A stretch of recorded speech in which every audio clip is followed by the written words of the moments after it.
August, I decided to book a trip to Patagonia. It might have been CNN News that put up, they did a whole series on it, and it interested me. And I've never been there before. I never heard of it before. Where's Patagonia? So I went. Carol Sue Gershman is 87 years old. Can you believe it? She's an author, world traveler, and she has a story to tell about a recent trip that is terribly interesting. So stay tuned and listen to Carol Sue Gershman.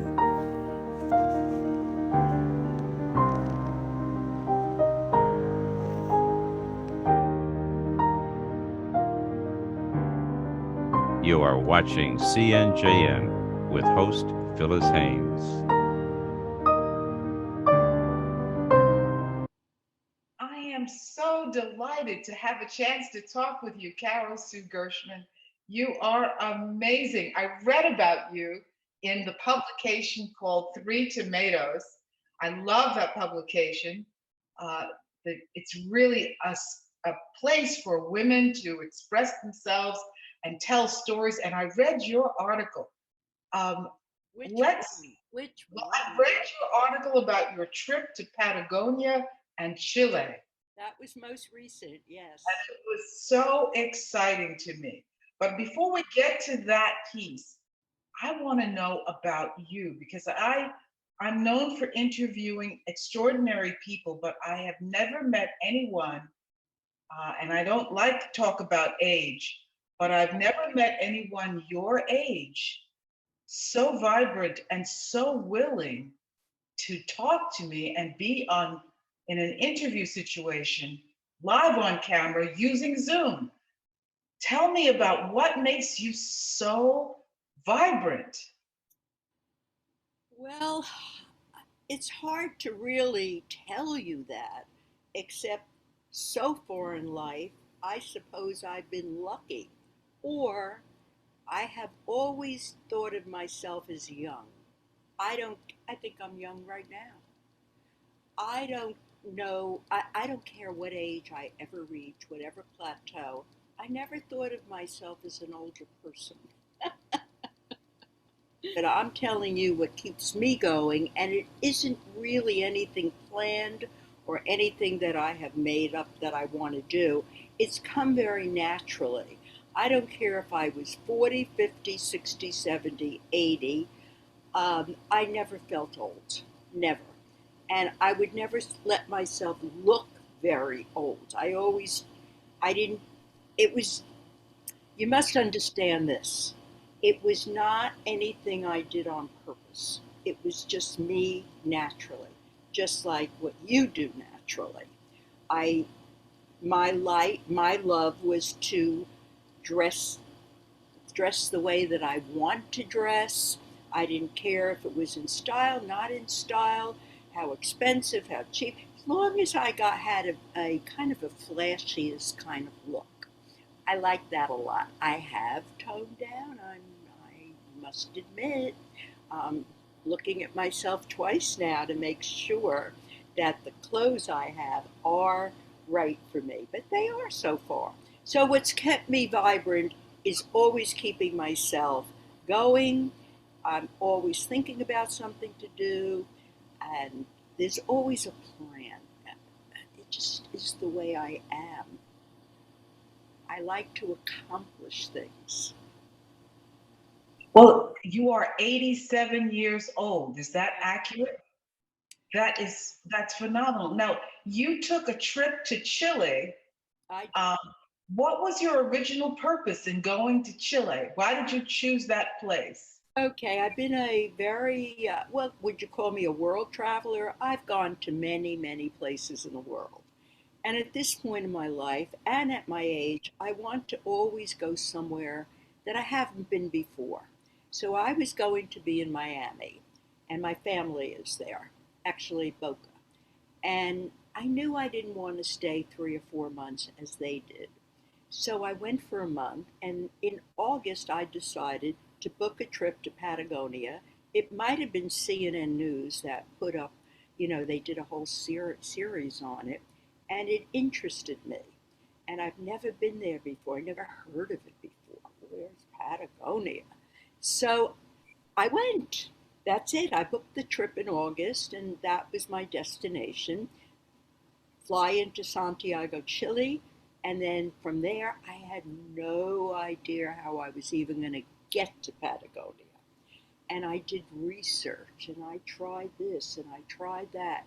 And guess what? I knew, just go. Check yourself into a hostel, and within 3 or 4 hours, you will know exactly where you're going. And that's what I did.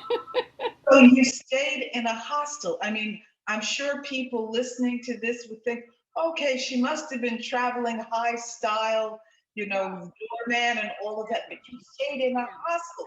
Can you describe the hostel you stayed in? And this Oh, is yes. Well, in I stayed in, Santiago? yes. I stayed in two, actually. The first one was, I don't remember the name of it, but when I walked into the hostel, they said, Carol, you're here. I mean, that's how nice it was. I didn't have to stand in line at one of these ritzy hotels, waiting to be served before the Carol, welcome. I like that a lot. And then they showed me to my, one thing I'll tell you, I do not go to dorms. Forget that. You I, do I, not go to, say it I again? don't sleep in dormitories. No Okay, way. I sleep in private. I always have a private room and bathroom. So that makes the difference. So what's the sure. difference if I'm in a hostel or I'm in a fancy hotel? Then you go downstairs, people are there. Hey, where were you? Oh, I just got back from Patagonia. Oh, tell me about it. I'm going. And that is how I learned where and when I was going to go. Now, if I were going to do that, I would have a chorus of friends and family saying, you can't go alone. You can't go by yourself. You can't travel to a place you've never been to. I might do it anyway, like you, but still, did you have a chorus like that behind you No, warning you not? not anymore. Not anymore. They're very used to me traveling. But when we get on to the next topic, I will tell you something that relates to that. So that's how I got to Patagonia. And I went. It's so easy, it's ridiculous. They make it Oh, so. how easy was it? Was it a direct flight? Yeah, I went to the airport. I went to a direct flight to San Andreas, which is called Patagonia on the Chile side. And from there, one thing leads to another, and you go to this place and that place and the other place. And anyone interested, I am more than happy to send you my article on it. Or you could look it up at the Three Tomatoes, who did publish it. Right, and we'll make sure people have access to write to you if they wish to find out more information. So let me just ask again, just so that we leave this story intact. Um, you say Okay. you went to this place and that place, but transport you don't speak Spanish, from what I understand in the I article. do not, and it was tricky. There are not many Americans. There are not many English speaking people. However, I was in Chile a long time, 3 months, and I'll tell you why. No, 2 months.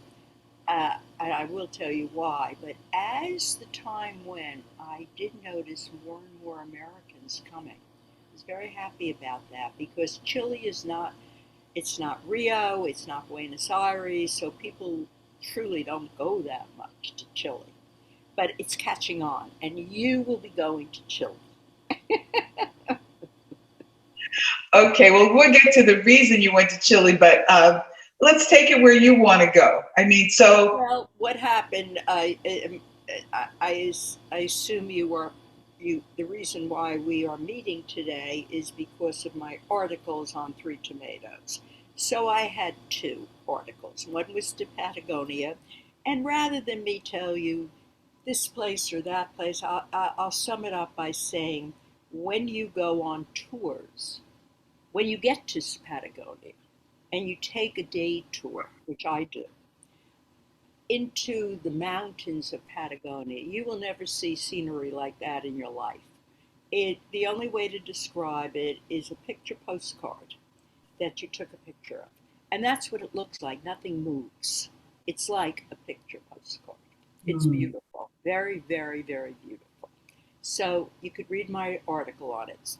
But going on to the next topic and why you wanted me to come on today, I think, Phyllis, is I had a show. I'm also a singer. And that's another whole story that I started about 12 years ago. Much to my, I couldn't believe it, okay? This was not anything I ever did in my life before. I'm going to be a singer. That's the most ridiculous thing. But I did become a singer. Here. She's here from a tour, a worldwide tour of Europe. She's knocked them dead in Paris, and she's gonna knock you dead here. She's terrific. So this song is dedicated to all the loves of my life because I kind of felt the same way about all of them. I've got you under my skin. I've got you deep in the heart of me. So deep in my heart, you're really a part of me. I've got you under my skin. And I did do shows. Okay, I do shows, and I will be doing 2 more in October, November. So what happened was I had a beautiful show in October, and I thought I looked very good at the show. You know, of course, I was all fancied up, whatever you want to say. And in November, in my own apartment, I looked in the mirror, and I said, oh my God, is that me? My face had drooped. My chin, my neck drooped. I said, I can't believe this. Now, I will admit, I am not a person, okay, I admire anyone that has gray hair. I admire, I mean, it's not that I admire them, I think it's fine. You want to have gray hair? Have gray hair. If you want not to do any Botox or do any injectables, well, fine. But that's not for me. I like to keep myself up. I was born into a very vain family, and in my own way, I do admit I'm vain. So when I saw myself in the mirror, I said, "Oh my God!" So I managed, I managed to get to see a doctor here in New York City, but he wasn't very much to my liking. And when I went to Miami and I saw another doctor, and he was so expensive and it was so perfect. I mean, his place was so, my God, it was like a palace. Too fancy for me. I like a little bit of home style, okay? So I passed him up. But then I said to myself, my God, I'm going to South America. They really specialize in women go all the time for plastic surgery, which is true. But what I did learn is not for our faces.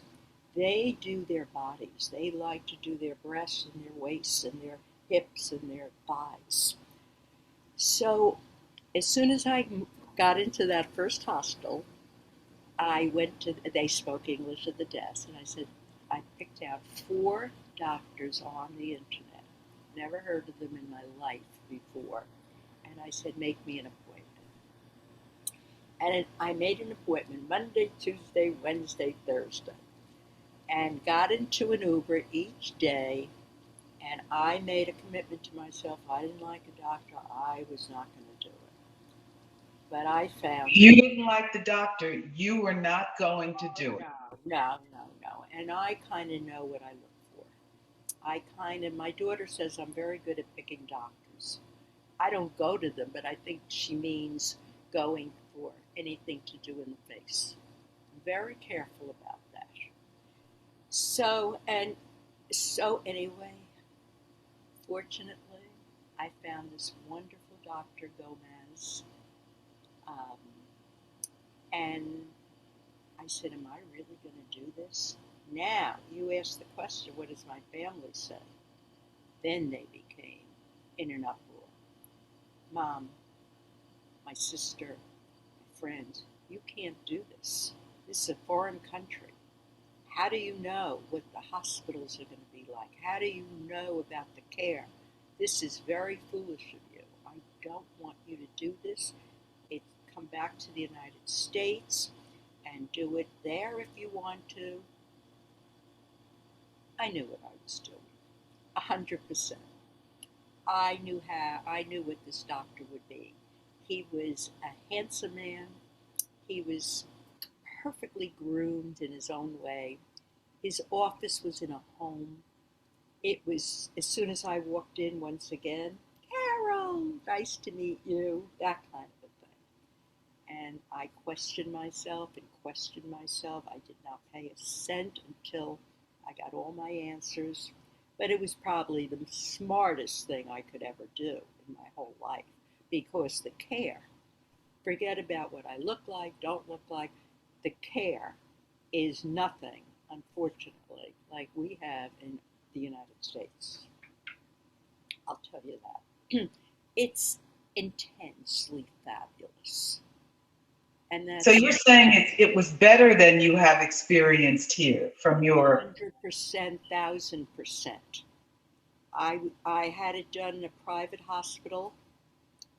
I was taken in, I was dressed in a gown that matched. They put on panties, they put on long socks to cover my legs, and a hat, navy blue and white.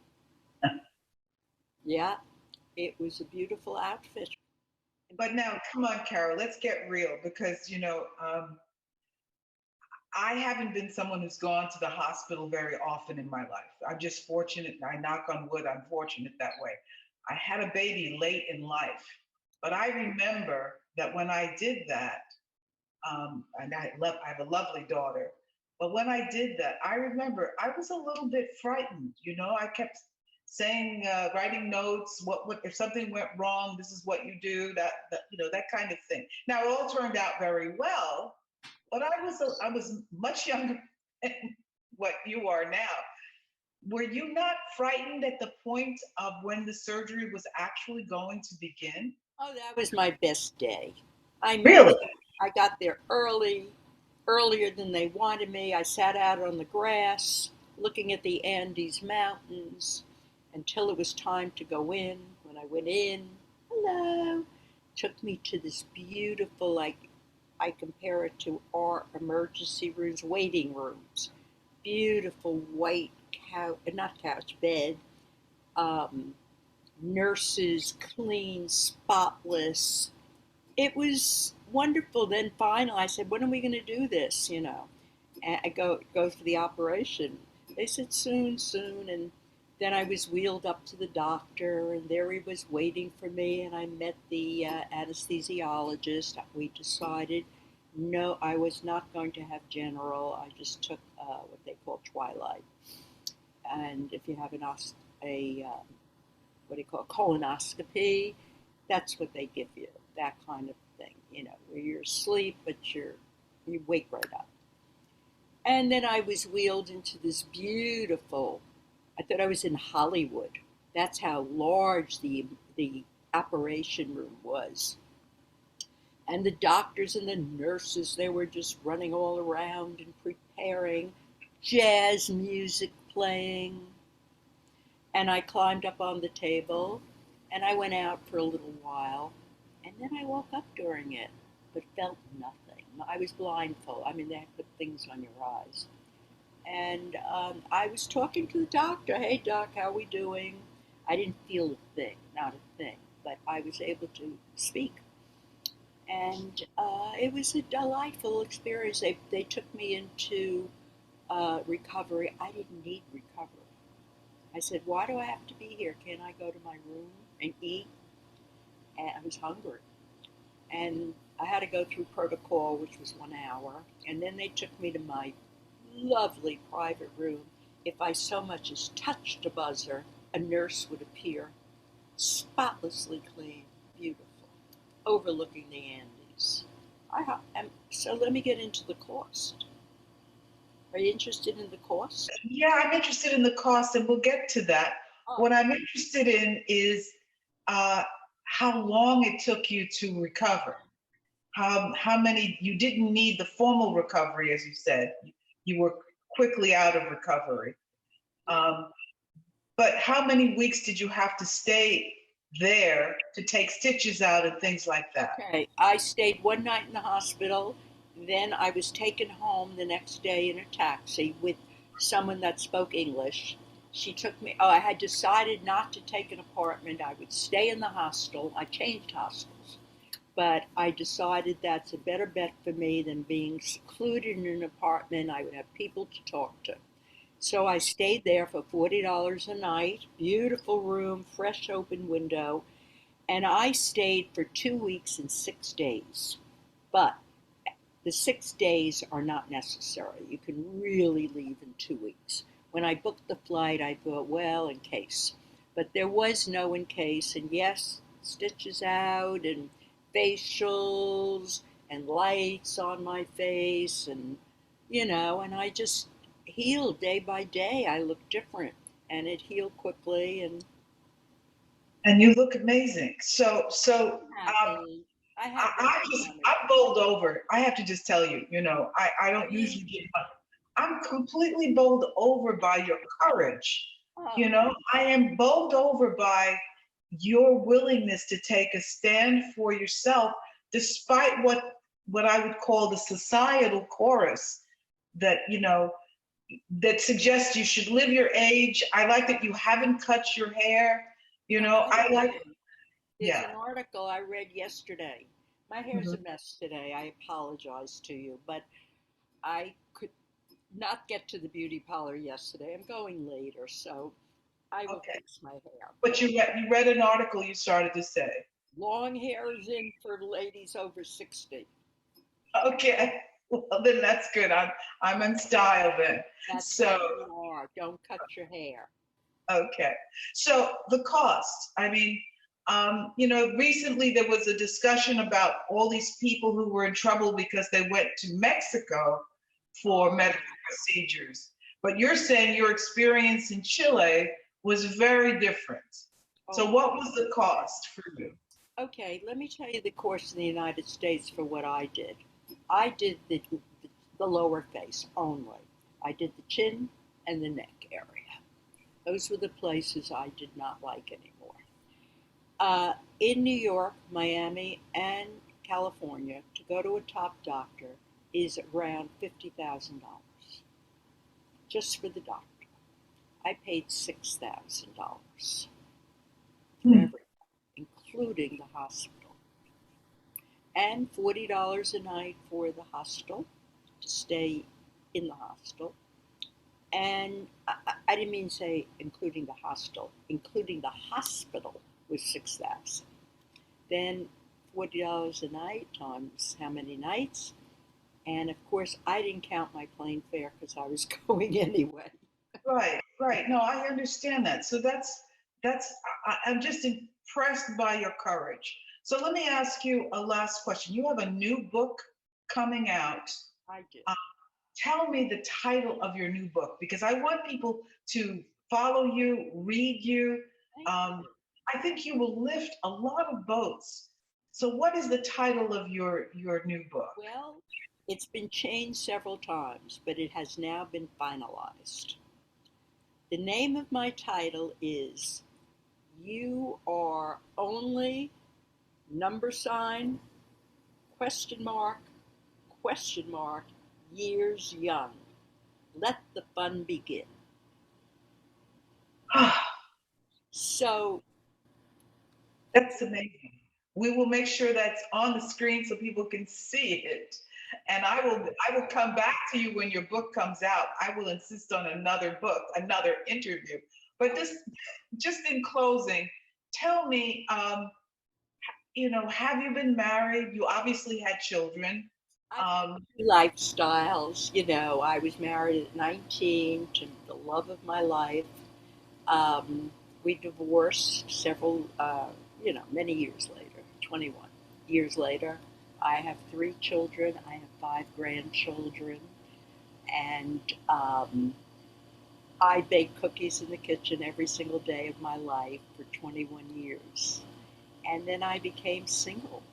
And my husband and I, we didn't even divorce at first. I was never a greedy person that wanted more money, more money, more money, never went to a lawyer. And we agreed between us. And I've lived my single life now for 45 years. I've never gotten married again. Do you avoid sugar? All the time. You avoid sugar. All the time. Do you drink alcohol? Never.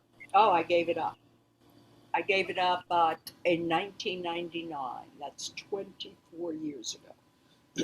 Never Okay. touched it since. So there are some things that contribute to your good health. Absolutely. Sleep. Sleep. What about exercise?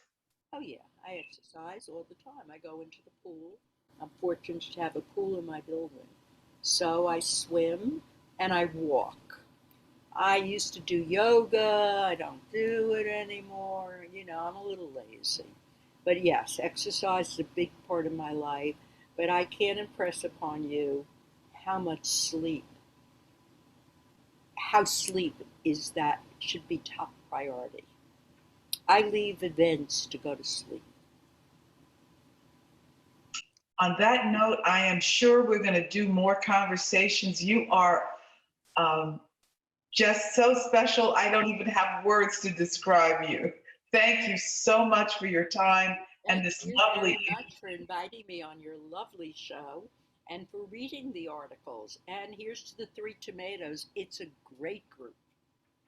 Come to their summit. It's excellent. Thank you so much, Carol. Bye-bye.